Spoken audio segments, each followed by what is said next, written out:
up, guys? Enkiri here, and I just wanted to give you guys a quick update on things since last Friday when I posted my challenge video to Athlean-X.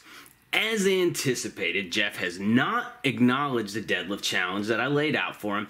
However, someone else has, a power lifter by the name of Arnold, who I've mentioned several times on my channel before, and I'll link his videos on this topic below in the description of this video. But Dennis watched my video and he kind of picked up this thing that I threw out there and he just started running with it in a completely different direction. And now he's kind of laid the gauntlet down and he's trying to get a bunch of different people involved in this deadlift challenge, and he's even got a few companies who are going to sponsor it. So it's kind of becoming this whole new thing, and I don't even have all the details quite yet, but I will keep everybody posted as soon as I have more information. I'm still personally waiting on Jeff, and hopefully he responds to my challenge. But hey, if he doesn't, at least I managed to inspire something else that's pretty cool to come out of this whole thing for the entire community. Now, none of this really changes my training plans or anything like that anyway, as my two primary goals at the moment are still going to be to hit a zombie front squat PR and a 40-yard dash PR whenever I get the chance to do that, but neither of those things will really conflict with the minimalist style deadlift training that I'll be doing for this challenge anyway, and I'll still pull something respectable for the challenge regardless of who I end up competing against in it. Now, as far as the actual training goes, in the meantime, I'll be deadlifting once a week after I do my zombie squats. So in this session, for example, I worked up to a new 5-rep PR on the zombie squat with 345 pounds. My previous 5-rep max was with 335 pounds. And this was actually a damn solid set, except for I did have one little hiccup here on the 5th rep, which you'll see in just a second. But basically, I started to lose my upper back brace, and the bar started rolling forward on me as I was standing up on the left side, and I was kind of able to maintain it and grind out the rep. But when I stood up, since the bar had shifted forward so much and I didn't step back very far from the rack, it actually clipped the damn peg on the squat rack, which finally knocked it off my shoulders altogether. And I was able to kind of slow down the fall of the barbell by catching it in a zercher position in the crooks of my elbows, which probably saved the bar from being bent by crashing down onto the pins from so high up. So that was kind of annoying, but whatever. I'm counting it anyway because I definitely stood up with it.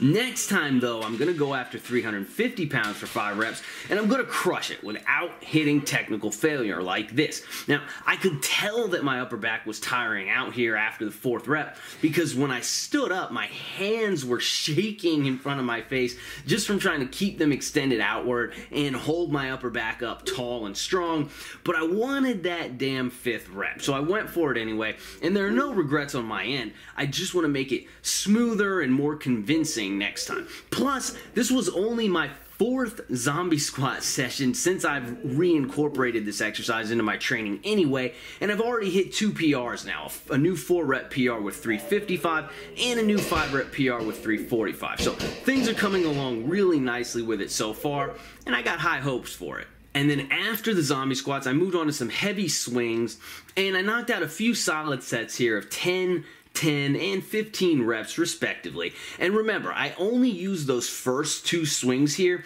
as a sort of a primer, so I don't count them as reps. I'm just using them to find my groove and get a little bit of momentum into the implement, and then I start swinging for real after that.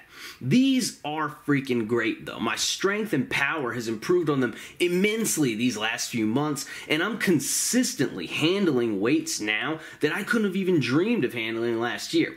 I'm also doing this exercise a second time later in the week right now, where I've been experimenting with some even heavier working sets after doing my main work for the day, and I think I will be able to handle 300 pounds for a few pretty solid reps on these swings pretty darn soon. So far, the heaviest I've tried is 275, and it really wasn't bad.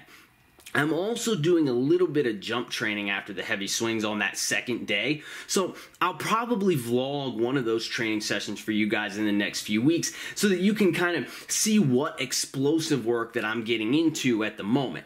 I do believe that this exercise, though, is going to be instrumental in pushing my sprinting speed up to the next level. We will see for sure soon enough, but I think this exercise is going to be the one that pushes me over the edge. People are sleeping on it, but I've been talking about the benefits here for a while now.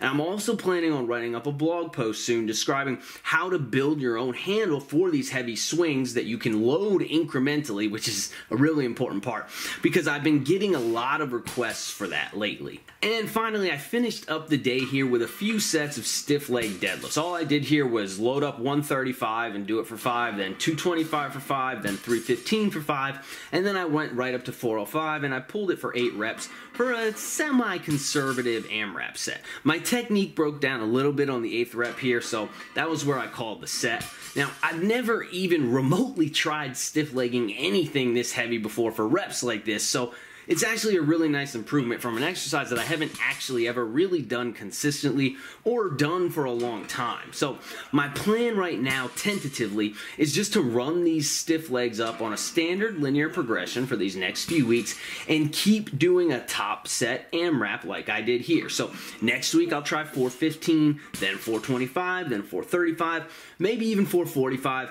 I'll throw a deload in there at some point and we'll see how high that I can go on these before the reps start to get too iffy.